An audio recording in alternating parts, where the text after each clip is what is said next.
So let's talk about budgeting. I know, it's not the most exciting topic in the world. It sounds restrictive, like putting your money on a diet where it can only have rice cakes and water. But what if I told you that budgeting isn't about restriction? It's actually about freedom. It's about telling your money where to go instead of wondering where it went. Think about it.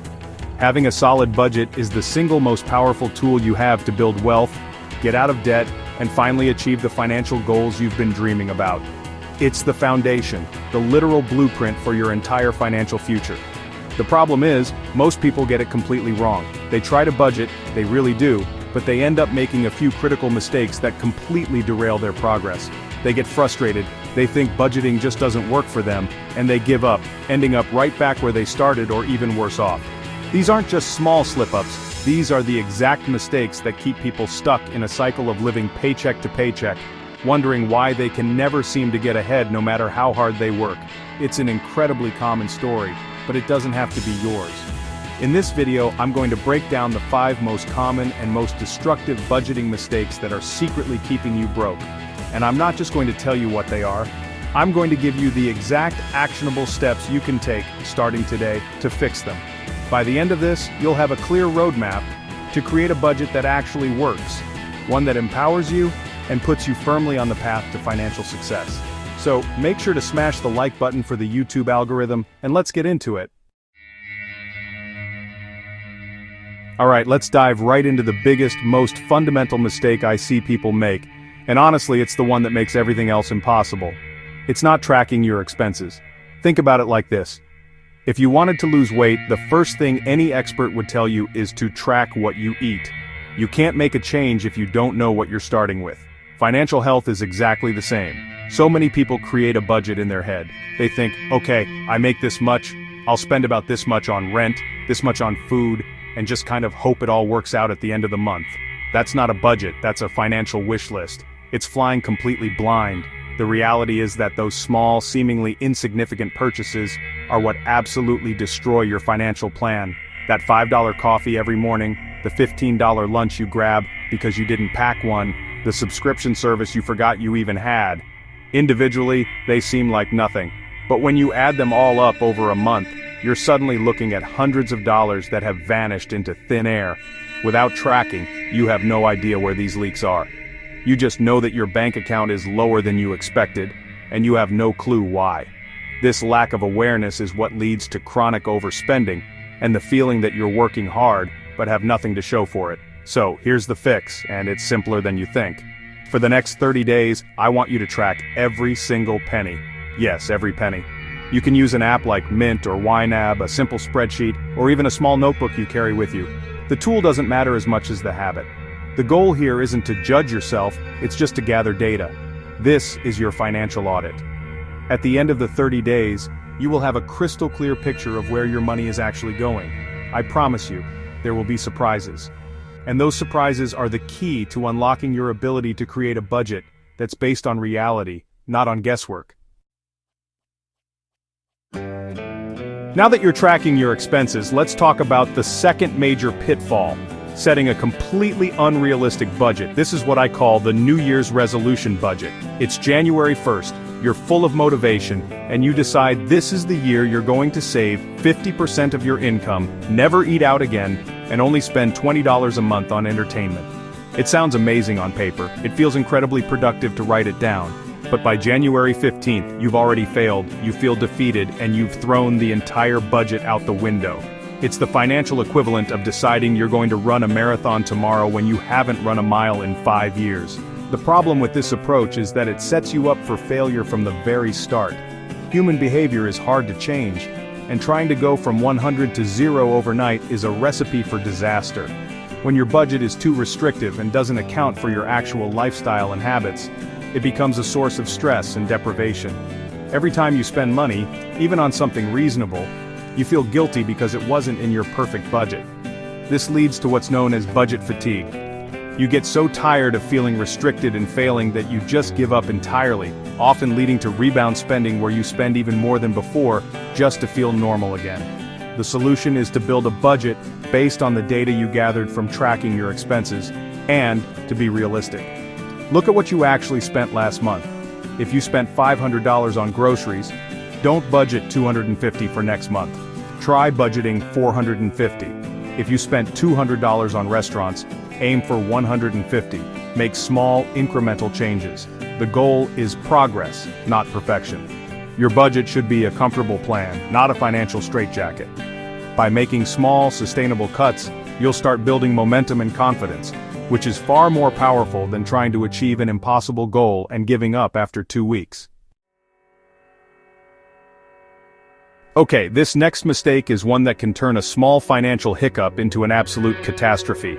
It's neglecting your emergency fund. So many people are so focused on paying down debt or investing, which are great goals by the way, that they completely skip the step of building a cash safety net. They create their budget, allocate every single dollar to bills, debt, and investments, and leave zero buffer for the unexpected.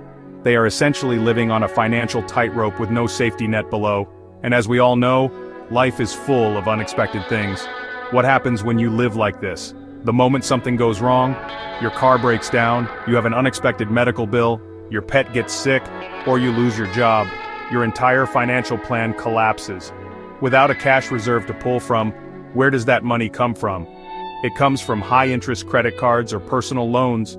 You're forced to go into debt to cover the emergency, which completely negates all the hard work you were doing to pay off debt in the first place. This is how people get trapped in a vicious cycle of debt. They work hard to get ahead, an emergency happens, they go into debt to cover it, and then they're right back where they started, only now they have more stress and a bigger hole to dig out of. So, before you get aggressive with paying off that student loan or start trying to time the stock market, your absolute first priority should be to build an emergency fund. The standard advice is to have 3 to 6 months worth of essential living expenses saved in a high-yield savings account.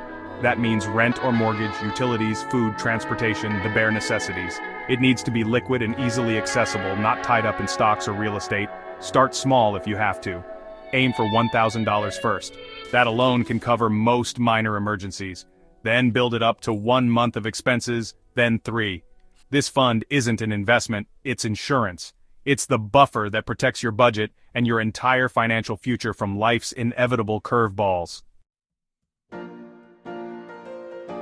Let's talk about the silent budget killer, the one that sneaks up on you when you're scrolling on your phone late at night or walking through the aisles of a store. I'm talking about impulse buying. This is the habit of making unplanned purchases based on emotion rather than logic. It's the "it's on sale" justification, the "I deserve a treat" mentality, or the fear of missing out on the latest gadget. We've all been there. You see something you didn't even know you wanted 5 minutes ago, and suddenly, you feel an overwhelming urge to buy it right now. The danger of impulse buying is that it directly sabotages your savings goals and your carefully crafted budget. Each one of these just this once purchases might seem small in the moment, but they add up with terrifying speed. That $50 gadget, that $100 pair of shoes on sale, that $30 online course you'll never open, they are direct withdrawals from the money you had planned to save, invest, or use to pay down debt. It's a constant battle between your long-term goals and your short-term desires. And very often, without a clear strategy, your short-term desires will win, leaving your future self to deal with the consequences. To combat this, you need to create friction between the impulse and the purchase. One of the most effective strategies is the 24-hour rule, or even a 7-day rule for larger purchases. If you see something you want to buy that isn't in your budget, don't buy it. Instead, write it down or put it in your online shopping cart and walk away. Wait at least 24 hours. More often than not, the intense urge will fade, and you'll realize you didn't really need it after all. Another tip is to unsubscribe from marketing emails and unfollow brands on social media that tempt you to spend. By curating your environment and creating a mandatory waiting period, you give your logical brain a chance to catch up with your emotional brain, saving your budget in the process. Finally, we arrive at the fifth and final mistake, and it's a trap that even experienced budgeters can fall into. It's creating a budget and then never, ever looking at it again. They treat their budget like it's carved in stone, a permanent document that should work forever without any adjustments. They set it up in January, feel good about it, and then just assume it's running on autopilot in the background. But life isn't static. Nothing stays the same, and your budget shouldn't either.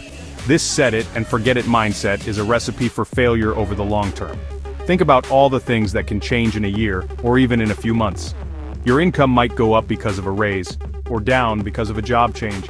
Your expenses will definitely change. Your rent might increase, your utility bills will fluctuate with the seasons, your grocery costs will rise with inflation, or you might have a new goal, like saving for a car or a vacation.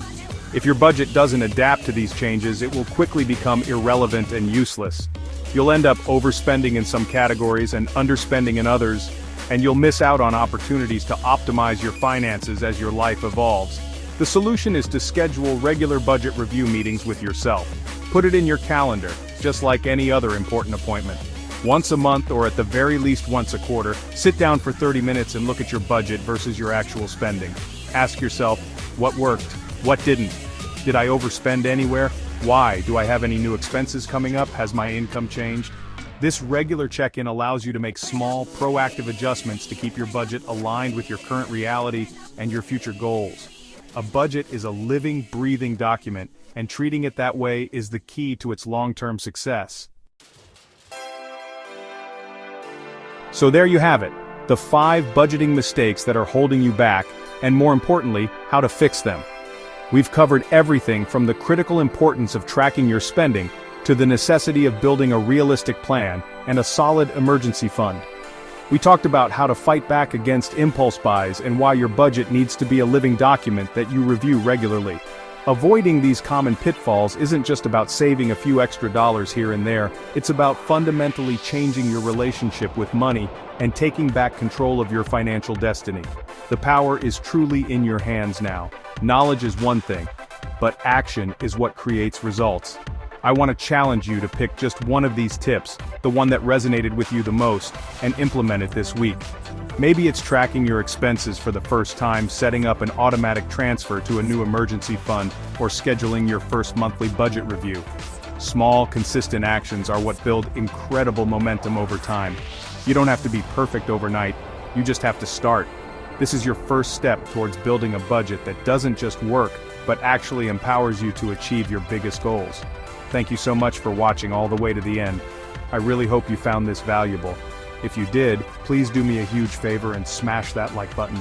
It really helps the channel out, and make sure you're subscribed with the notification bell turned on so you don't miss out on future videos where we'll dive even deeper into personal finance, investing, and building wealth.